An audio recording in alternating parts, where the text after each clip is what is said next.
Actu SN 24 au cœur de l'actualité mbokk yi ñi ngi fi nga xamante ni mooy centre de santé bu Cambérène war a assister li nekk ci en cours ci dépistage du cancer du sein et du col de l'utérus bi nga xamante ni mbokk yi gis ngeen nii docteur Cheikh Sadibou Diop ak ñi nga xamante ni ñoom ñoo fi nekk Doune Pathé Mbeng madame Diallo infirmière chef de poste ak délégation bi ji woon nii dal di déglu ñi nga xamante ni ñoo nar a wax ci Doune salaamaaleykum. waaleykum salaam Elmat. lan moo waral tey bés bi tey lan moo la waral sa ñëwukaay.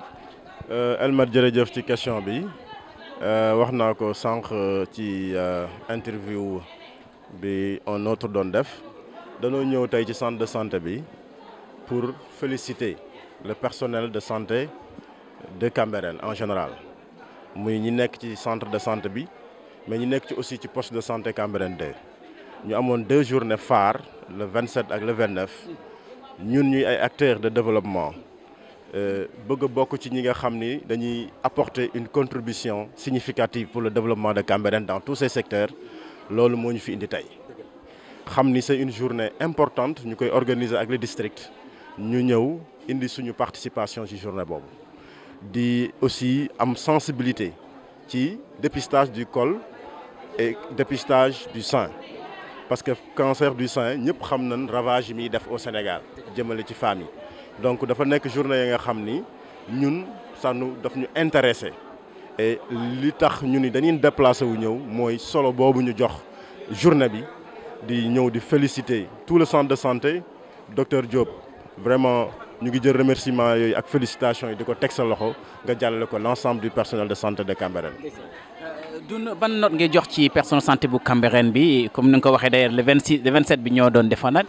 tey le 29 bi ñu defaat beneen ban note nga leen di jox ñoo ak ban message ngay leen jox. man damay saluer moo tax sànq léegi nee naa la dañoo ñëw pour féliciter leen nit soo koy féliciter c'est parce que def na lu tax ñu féliciter ko donc initiative bi ñu am ak district bi organiser 2 journées importantes pour le dépistage du col et du sein loolu dafa nekk lu am solo et liñ ciy dolli rek mooy mu nekk ay journées répétitives. parce que besoin yi jëm ci loolu bari na donc vraiment macha allah mention spéciale pour ñoom mais di leen gën a jaajëfal rek parce que xam naa ni ñoom ils sont conscients que santé nekk na la nga xam ni kenn mënu koo jeexal mais ñu ngi góorgóorlu dans le cadre du centre de santé dans le cadre du poste de santé donc li am solo rek mooy dooleel leen ñëw accompagner leen ci lépp la nga xam ne initiative la yuñ taxawal. mais question bu mujj bi mooy xanaa Cambérène dañuy dem ci hôpital type 1 xanaa foofu lañ jëm Doune. waaw Elmat Sénégal dafa am ce qu'on appelle la pyramide sanitaire dañoo organiser structure de santé yi à des niveaux Cambérène am nañ centre de santé am nañ aussi poste de santé mu nekk ay position de référence poste de santé centre de santé district jëm ay hôpital de niveau 1 mais li nga xam ni ñun jàpp nañ ni projet majeur la ba nga xam ne war nañ ko taxawal Cambérène mooy procéder à l'extension du centre de santé ñu am ay spécialités lu jëm ci pédiatrie lu jëm ci ay cardiologie nekk ay services ñu loger leen au niveau du centre de santé comme ni mu amee ci yeneen dëkk su ko defee Cambérénois bu bëgg a faju il n'aura pas besoin di dem ba Dantec wala principal day ñëw fii fekk fi li nga xam ni ay jumtukaay la lu jëm ci wàllu santé. sa kàddu gu mujj. di sant yàlla di remercier encore une fois di féliciter l'ensemble du personnel de santé di jël nuyoo ak félicitations di ko teg ci docteur Diop mu jàllale ko à l'ensemble du personnel de santé di woo aussi les Cambérénois ñu ñëw jàppale centre de santé de Cambérène gis nañ ni de temps en temps am na ay acteurs yu ci jàpp diaspora bi di ci jàpp mais doyul na ñëpp ñëw poste de santé bi centre de santé bi ñu dooleel ko ba centre de santé li nga xam ni bëgg na ko comme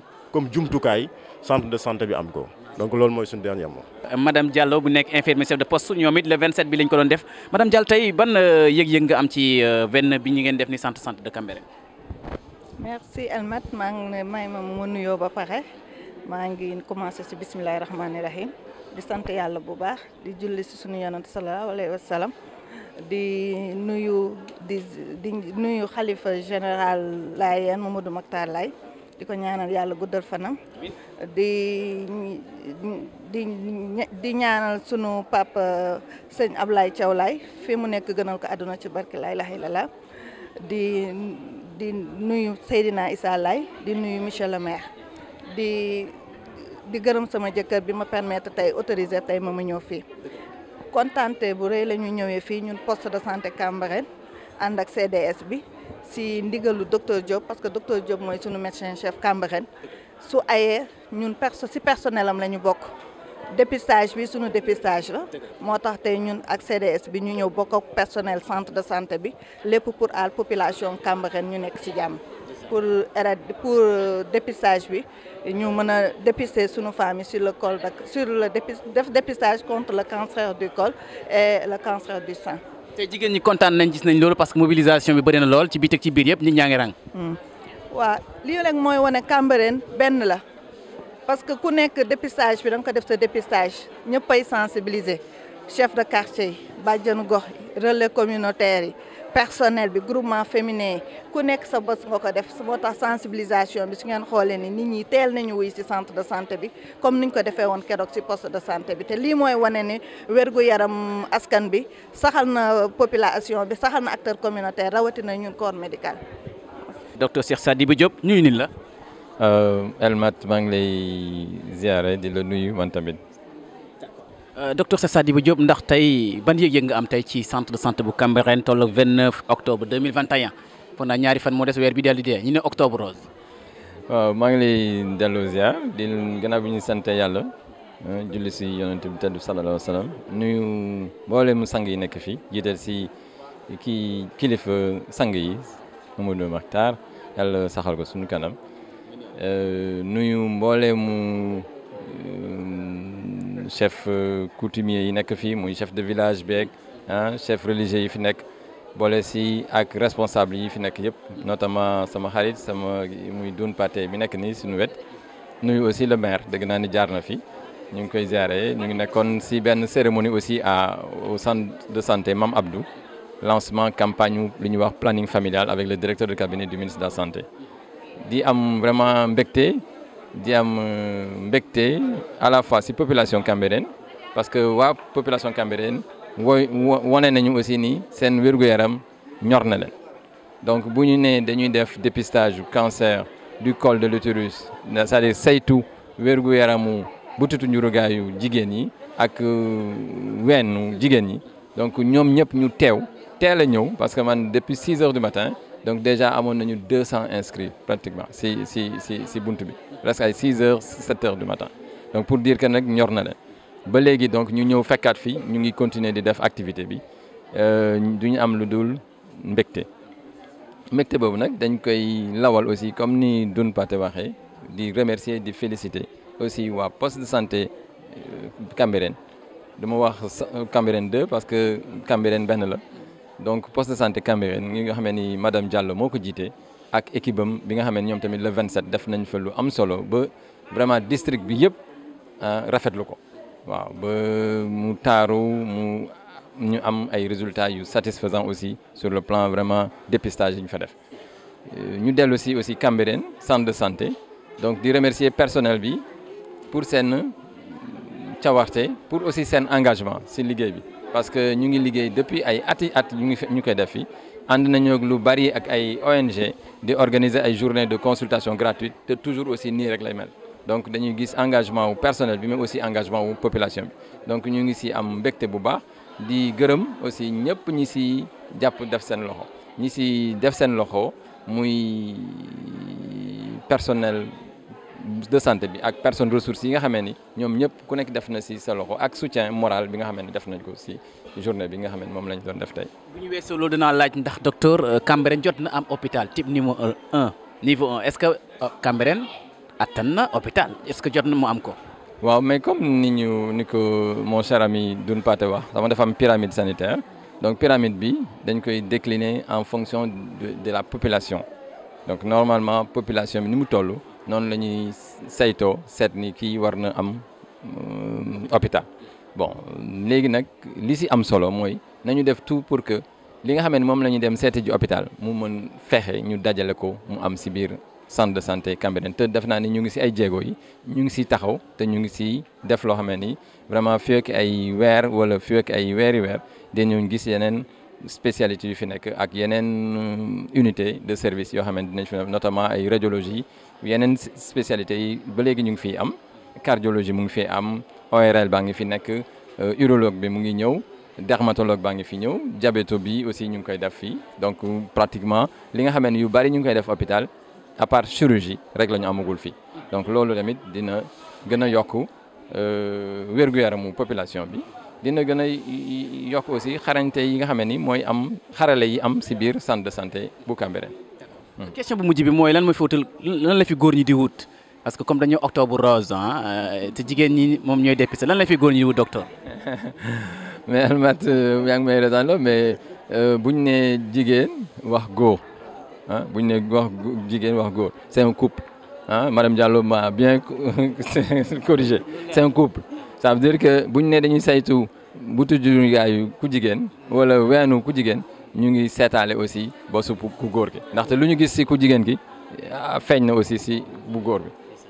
donc buñ ko fajee moom tamit dañu wax ni dañuy fajaale sa borom kër voilà vraiment loolu tamit ak taxaw boo xamante tamit jigéen yi ñooy sunu jigéen ñoom vraiment fu ñu dem war nañ leen dooleel war nañ leen jàppale. kaddu gu mujj.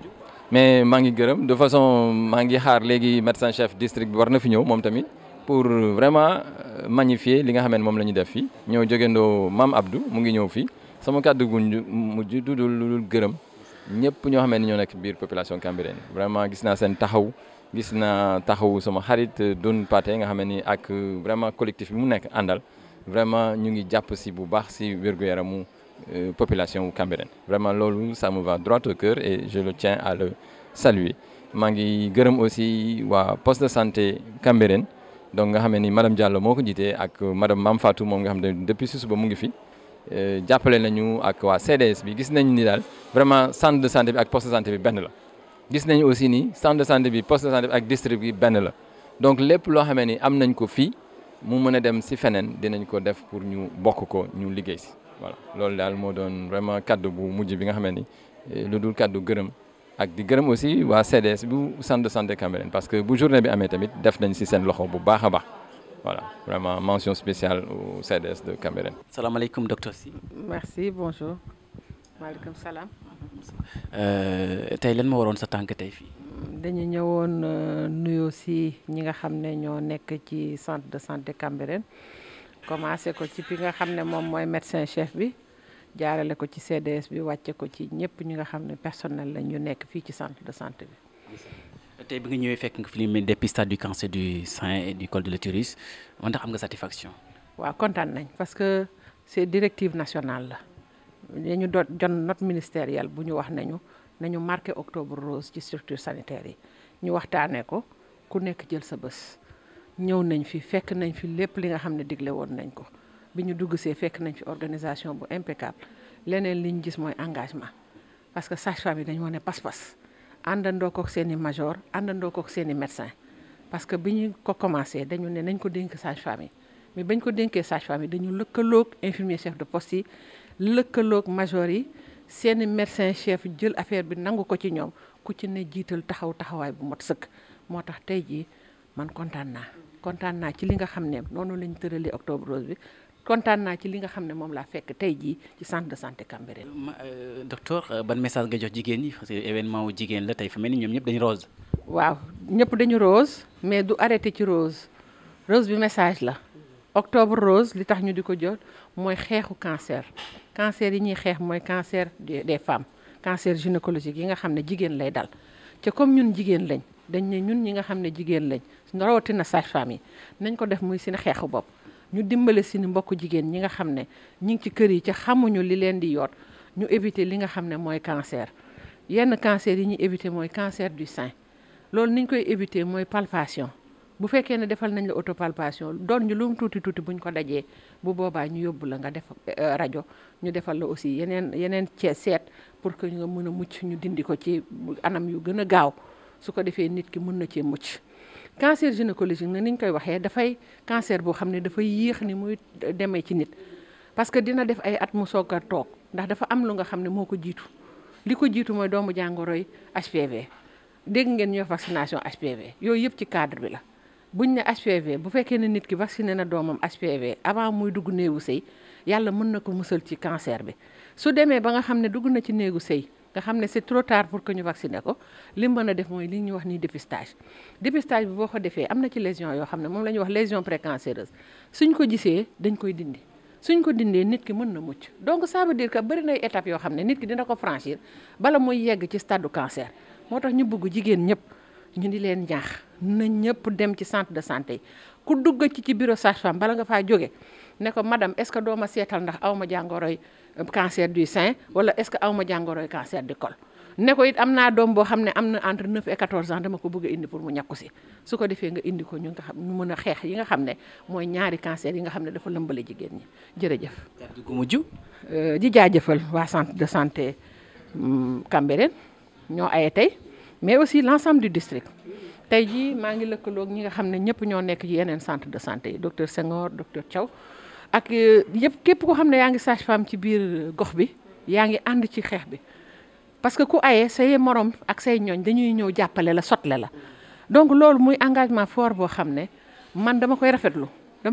ndax dafa raffermir les liens dafa tax ba ñu gën a miinante ndax demalante bi dikkante bi nga xam ne am na ci fukki fan ak benn yi nga xam ne fukki fan ak juróom benn yi nga xam ne moom la campagne bi duré tax na ba nit ñi gën nañ xamonte gën a saafonte gën a nekk ensemble et je pense que loolu aussi c'est un acquis boo xam ne dañ ko war a préserver en dehors de liggéey bi dañu war a am des cadres yoo xam ne dañ ciy nekk ensemble cadre liggéey la naam mais cadre la boo xam ne aussi day permettre ñu échanger et day tax ba en fait ku ci nekk la nga xamoon nga yokk ca beneen xam-xam ku ci nekk nga yokk su ko defee ñun ñëpp ensemble ñu ànd pour mën a suqali district bi.